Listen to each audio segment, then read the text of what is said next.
അപ്പോൾ നമ്മൾ എല്ലാ വർഷവും പോകുന്ന പോലെ ഒരു അടിപൊളി ഒരു ബോണക്കാട് യാത്രയാണ് ഇത്തവണ പ്ലാൻ ചെയ്തിരിക്കുന്നത്. പക്ഷേ പ്ലാൻ ചെയ്തതൊന്നുമല്ല, നമ്മളെല്ലാ വർഷവും നമ്മൾ ക്രിസ്മസ് ന്യൂ ഇയറിനിടെ വെച്ച് നമ്മൾ പോകാറുണ്ട് ബോണക്കാട്. ബോണക്കാട് പോയിട്ട് നമ്മൾ സ്റ്റേ ഒക്കെ എടുത്ത് നമ്മൾ തിരിച്ചു വരാറുണ്ട്. ഒരു ദിവസം സ്റ്റേ എടുത്ത് ഫുൾ ഡേ അടിച്ച് പൊളിക്കാറുണ്ട്. നമ്മളപ്പോൾ ചെക്ക് പോസ്റ്റൊക്കെ കഴിഞ്ഞ് നമ്മൾ മുകളിൽ വന്നപ്പോൾ നമ്മളിത് ഈ ഈ അമ്പലത്തിന് പ്രത്യേകതയുണ്ട്. അതായത് ഇത് പ്രകൃതിദത്തമായി ഉണ്ടായ അമ്പലമാണ്. അപ്പം ഇവിടേക്കുള്ള ഒരു വിശ്വാസം എന്ന് പറഞ്ഞാൽ എന്താണ്, അതായത് നമ്മൾ മറ്റേ കല്ലൊക്കെ അടുക്കി വെച്ച് നമ്മൾ പ്രാർത്ഥിച്ചാൽ നമ്മൾ ആ ആ പ്രാർത്ഥിക്കുന്ന കാര്യം നടക്കുമെന്നൊക്കെയാണ് പറയുന്നത്. എനിക്കിതിനെ പറ്റി കൂടുതലൊന്നും അറിയത്തില്ല. അപ്പം ഇതിപ്പോൾ നമ്മൾ കൂടെ വന്ന ചേട്ടൻ ഇവിടെയാണ് താമസിച്ചത്. അതായത് കൊച്ചിലെ വളർന്നതൊക്കെ ഈ ബോണക്കാടാണ്. അപ്പോൾ ആ ചേട്ടൻ എനിക്ക് കൃത്യമായിട്ട് പറഞ്ഞു തന്നത്. അപ്പോൾ ഈ അമ്പലത്തെ പറ്റി കറക്റ്റ് എനിക്കൊന്നും അറിയാൻ വയ്യ. അപ്പം നിൽക്കുന്നത് ഈ അമ്പലത്തെ പറ്റി അറിയണമെങ്കിൽ നിങ്ങളൊന്ന് ഗൂഗിൾ സെർച്ച് ചെയ്ത് നോക്കിയാൽ മതി. അപ്പോൾ കൃത്യമായിട്ട് അറിയാൻ പറ്റും. ഓക്കെ, അതായത് ബോണക്കാട് വരുന്നവരും പിന്നെ അഗസ്ത്യകുളത്ത് വരുന്നവരും എല്ലാവരും കൃത്യമായിട്ട് ഇവിടെ ഇറങ്ങിയിട്ട് പ്രാർത്ഥിച്ചിട്ട് അവർ പോകാറുള്ളൂ. പിന്നെ മറ്റേ തടിയിലുണ്ടാക്കിയ കുറച്ച് ചെരുപ്പും കാര്യങ്ങളൊക്കെ ഉണ്ട്. എന്നൊന്നും കറക്റ്റ് അറിയാൻ വയ്യ. അങ്ങനെ നമ്മളിപ്പം നമ്മളിപ്പോൾ ഇത് ഒരു ഒരു വണ്ടി അടിച്ച് പൊളിക്കാൻ എല്ലാ സംഭവങ്ങളായിട്ട് നമ്മളിവിടെ ഇറങ്ങിയിരിക്കുന്ന. പക്ഷേ അതായത് നമ്മൾ ഈ ബോണക്കാട് താഴെ ചെക്ക് പോസ്റ്റ് തൊട്ട് മുകളിൽ, അതായത് ടോപ്പ് വരെ നമുക്ക് അടിപൊളി റോഡും, അതായത് റോഡ് അത്യാവശ്യം മോശമാണ്. പക്ഷെ നമുക്ക് ആ റോഡിൻ്റെ ഭംഗി എന്ന് പറഞ്ഞാൽ മറ്റേ ഫോറസ്റ്റാണ്. അതായത് നമുക്ക് അനേകം വെള്ളച്ചാട്ടങ്ങളും കാര്യങ്ങളും, പിന്നെ അത്യാവശ്യം നമുക്ക് മൃഗങ്ങളെ കാണാം. അത്യാവശ്യം നല്ല വ്യൂ പോയിൻറ്റുമാണ് അതായത് ബോണക്കാട് എന്ന് പറയുന്നത്. അത് പിന്നെ നമ്മളിപ്പം ഈ പൊയ്ക്കൊണ്ടിരിക്കുന്ന കറക്റ്റ് ബോണക്കാട് ജംഗ്ഷനിൽ എത്തിയിട്ടുണ്ട്. അതായത് ഇവിടെ അങ്ങനെ അനേകം കടകളും കാര്യങ്ങളൊന്നുമില്ല. അതായത് നമുക്ക് ഒന്നോ രണ്ടോ കടകൾ മാത്രമേ ഉള്ളൂ. അതായത് ചായക്കട, ഹോട്ടലൊക്കെ ഉള്ളൂ. അങ്ങനെ വലുതായിട്ടൊന്നുമില്ല. പിന്നെ ഇത് മറ്റേ നമ്മൾ അഗസ്ത്യ മറ്റേ നമ്മളെ എൻട്രൻസ് ആണ്. അതായത് ഇവിടെ നിന്നാണ് അഗസ്ത്യ സ്റ്റാർട്ട് ആവുന്നത്.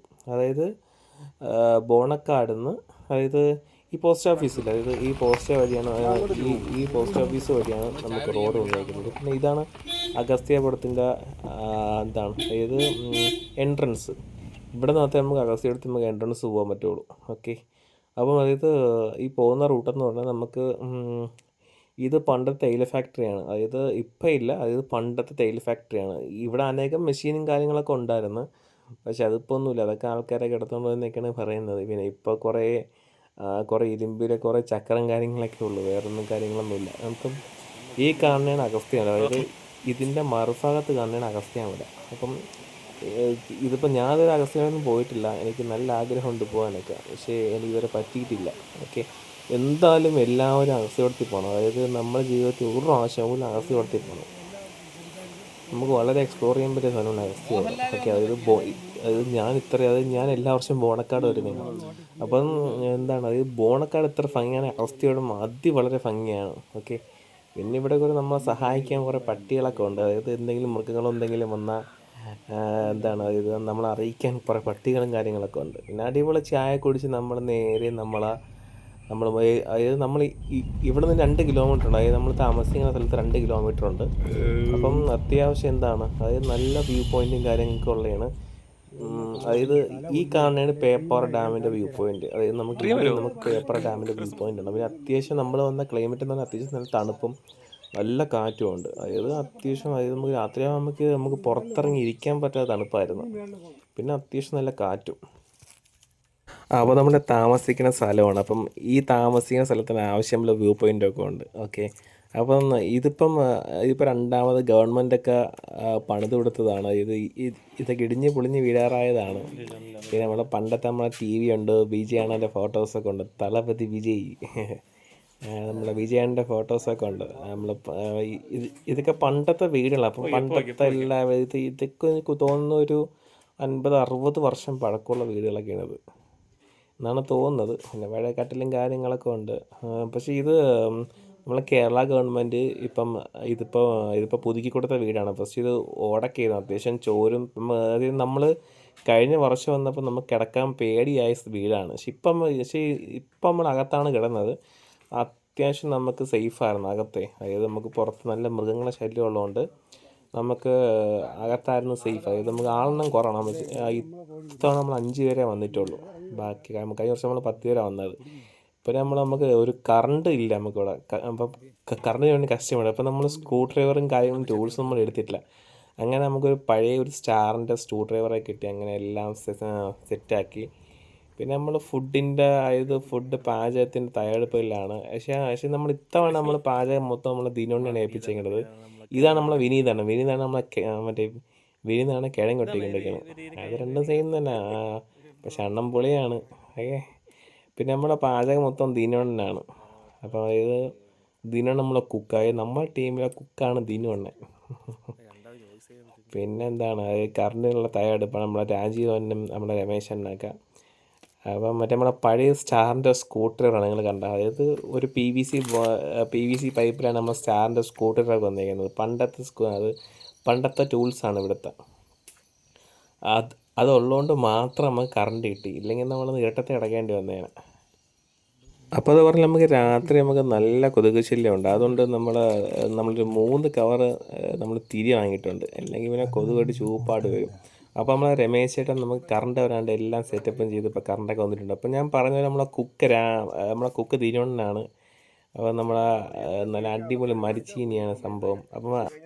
അപ്പോൾ ഇത്തവണ നമ്മൾ ഉണ്ടാക്കുന്ന ഫുഡ് നല്ല ചിക്കൻ ഫ്രൈയും ചിക്കൻ കറിയും നല്ല ചൂട് മരിച്ചീനിയും പിന്നെ ചപ്പാത്തിയൊക്കെ ഉണ്ട്. ചപ്പാത്തിക്ക് നമ്മൾ രാവിലെ എടുക്കത്തുള്ളൂ. അപ്പോൾ നമ്മൾ കറണ്ടെല്ലാം വന്ന് നമുക്ക് അത്യാവശ്യം വെളിച്ചം കാര്യങ്ങളൊക്കെ ഉണ്ട്. പിന്നെ ക്യാമറ നമ്മൾ വ്ളോഗ് ചെയ്തപ്പോൾ നമ്മൾ വിനീത് തന്നെ ആഡ് ചെയ്തില്ല. അതുകൊണ്ട് വിനീതനെ പിണങ്ങി പോയേക്കണം. ഇത്തവണ എന്തായാലും വിനീത് തന്നെ ആഡ് ചെയ്യും. അപ്പം അത് ആഡ് ചെയ്യുമ്പോൾ വിനീതൻ നല്ല അഭിനയിക്കുകയാണ്. നല്ല ഉള്ളിയൊക്കെ തൊലിച്ച് കണ്ണിൽ നിന്ന് വെള്ളമൊക്കെ വന്ന് വിനീതൻ അഭിനയിക്കുകയാണ്. മാറെ അഭിനയം. ഓക്കെ. അപ്പോൾ രമേശ് ചേട്ടൻ എല്ലാവരും ഉണ്ട് ഫുഡിന് സഹായിക്കാൻ വേണ്ടി. ചിക്കൻ ഫ്രൈ നമ്മുടെ സൈഡ് ഡിഷായിട്ട് ചെയ്യാൻ പോകുന്ന പരിപാടിയാണ്. ചിക്കൻ ഫ്രൈ ആണ്. ചിക്കൻ ഫ്രൈ ഇതിൽ നമ്മൾ സ്പെഷ്യൽ മസാല ഉണ്ട്.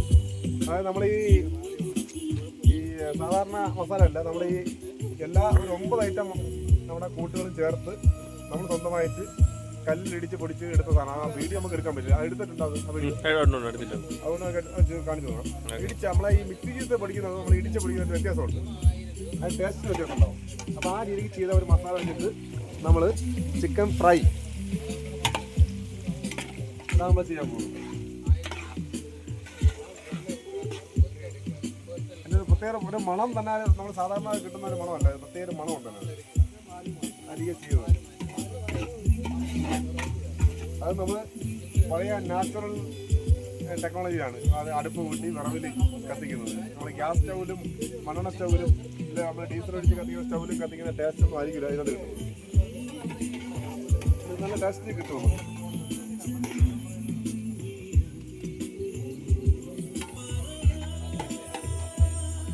അപ്പോൾ നമ്മളെല്ലാവരും ഫുഡൊക്കെ കഴിച്ച് നല്ല മുട്ട അവിക്കണം. നന്നായിട്ട് നമുക്ക് മുട്ടയൊക്കെ കഴിച്ചൊന്ന് സുഖമായിട്ടൊന്ന് ഡാൻസൊക്കെ കളിച്ച് തുടങ്ങാൻ വേണ്ടി പ്ലാനിങ് ആണ്. അപ്പോൾ ബാക്കി ദിനൊന്നും ബാക്കിയുള്ള ടീം ഉറങ്ങിയിട്ടുണ്ട്. ഇപ്പം നമ്മൾ മാത്രമേ ഉള്ളൂ. അപ്പം നമ്മളെ വിനീതൻ രമേശൻ നമ്മൾ 3 പേരുടെ പാട്ടൊക്കെ അടിച്ച് പൊളിച്ച് ഡാൻസ് കളിക്കുകയാണ്. അപ്പോൾ ഞങ്ങളെ സംഭവം എന്ന് പറയാൻ നമ്മളെ ദിനൊന്ന് രാജീവന് ആദ്യമേ കിടന്ന് ഉറങ്ങിപ്പോയി. സംഭവം എന്ന് പറഞ്ഞാൽ അവർ ഫുഡ് കഴിച്ചതിൻ്റെ ക്ഷീണത്തെ അങ്ങ് ഉറങ്ങിക്കളഞ്ഞു. പക്ഷേ അത് അവർക്ക് എൻജോയ് ചെയ്യാൻ പറ്റിയില്ല. എന്തായാലും അവർക്ക് അടുത്ത പക്ഷേ രാവിലെ ഇന്ത്യയിലാണ് അവർക്ക് ഓർത്തത്. അവർക്ക് എൻജോയ് ചെയ്യാൻ പറ്റില്ല. ഇനിയിപ്പോൾ അടുത്ത വർഷം എന്തായാലും നമുക്ക് എൻജോയ് ചെയ്യാം. പക്ഷേ നമുക്ക് ഫുഡൊക്കെ കുറച്ച് ബാക്കിയൊന്നാണ്. പക്ഷേ അതൊക്കെ രാവിലെ അഡ്ജസ്റ്റ് ചെയ്ത് കഴിക്കും. നമുക്ക് കുറച്ച് ചിക്കൻ ഫ്രൈയും പിന്നെ ചിക്കൻ കറിയും നമുക്ക് മരിച്ചതിനൊക്കെ ബാക്കി വന്നായിരുന്നു. പക്ഷെ നമ്മൾ ഫുഡ് ഒരിക്കലും വേസ്റ്റ് ചെയ്യത്തില്ല. ഒരിക്കലും വേസ്റ്റ് ചെയ്യത്തില്ല. നമ്മൾ രാവിലെ കഴിക്കും. പിന്നെ ഇതൊക്കെയാണ് രാത്രിയിലത്തെ അത്യാവശ്യം നല്ല ബീച്ചായിട്ട്. അപ്പോൾ നമ്മൾ പാട്ടും പരിപാടിയൊക്കെ രമേശൻ അടിച്ച് പൊളിക്കുകയാണ് പാട്ടിൽ. അപ്പോൾ സംഭവം എന്ന് പറഞ്ഞാൽ നമ്മൾ നല്ല ആനയുടെ ചിഹ്നവിളിയൊക്കെ ആയിട്ടായിരുന്നു. പക്ഷേ ഇത് ആനയുടെ ചിഹ്നവിളിയില്ല. ഇത് നമ്മളൊരു ആട് മറ്റേ കാട്ടിലാട് കേഴയെന്ന് പറഞ്ഞ സംഭവമുണ്ട്. അപ്പം അതിൻ്റെ സൗണ്ട് നമ്മൾ വീടിൻ്റെ അടുത്ത് കേട്ടു. അപ്പോൾ നമ്മൾ അതിനെ തപ്പി ഇറങ്ങിയതാണ്. ഇതാണ് വിളിക്കാൻ കേട്ടാ.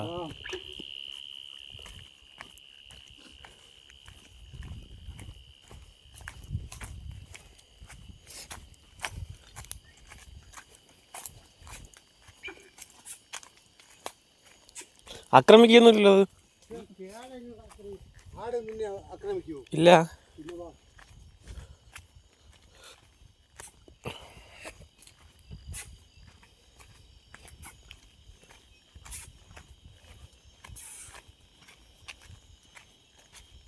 എവിടെയാണ് സാധനം?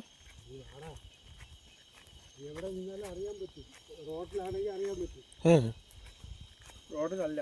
സൗണ്ട് അത്ര കേട്ടു. പക്ഷെ അങ്ങനെ ചിന്നമ്പളിയൊക്കെ ഉണ്ടായിരുന്നു.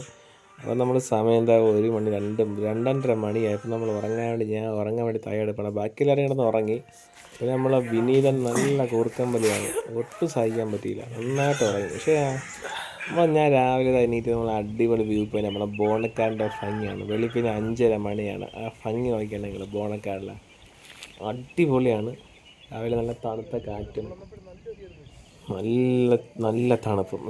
ഇതാണ് കുരിശുമല, അതായത് ബോണക്കാട് കുരിശുമല. ഇവിടെ നമുക്ക് പോകാൻ പറ്റും. അത്യാവശ്യം മൃഗങ്ങളും ശല്യം കാര്യങ്ങളൊക്കെ ഉണ്ട്.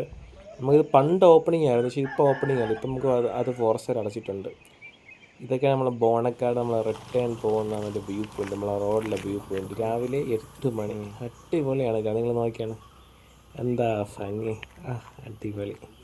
പിന്നെ നമ്മൾ താഴോട്ട് നമ്മൾ രാവിലെ ഒരു 8 മണിക്ക് അവിടെ നിന്ന് ഇറങ്ങിയാൽ നമ്മൾ തിരിച്ച് അത് നമുക്ക് എല്ലാവർക്കും ജോലിക്ക് പോകണം. പിന്നെ എനിക്ക് CCTV വർക്കും കാര്യങ്ങളൊക്കെ ഉണ്ട്. അപ്പോൾ നമ്മൾ നാളെ നല്ല ചൂട് ചായയും കുടിച്ച് നമ്മൾ തിരിച്ചിറങ്ങിയിട്ടുണ്ട് ബോണക്കാട്.